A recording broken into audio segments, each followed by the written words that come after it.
Joe and I are putting in a little brick landing that'll serve as the resting point for a new set of steps we're putting in here on the front porch. In this case, we're setting the brick on a crushed stone base, which is a lot easier than pouring a concrete slab.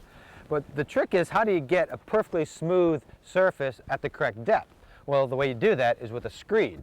And in this case, it's simply a 1x4 with a strip of wood screwed to it. Now this is real similar to what the cement finishers use in screeding off or smoothing off a concrete slab. Absolutely, just shorter. And in this case, the critical dimension is this distance here, which should be slightly less than the thickness of the brick.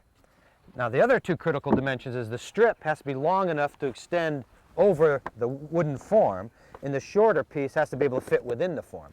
And here's how you use it, which is incredibly simple. Just drag it along the wooden frame, and it'll automatically create the perfect depth of stone. And that's just right for setting in this particular brick. Now in this case, we're setting it in the basket weave pattern, so we have them going in alternating pairs.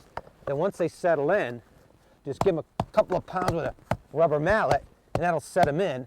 And then when we're done, we'll come back and we'll sprinkle in some sand or crushed stone to finish off the surface.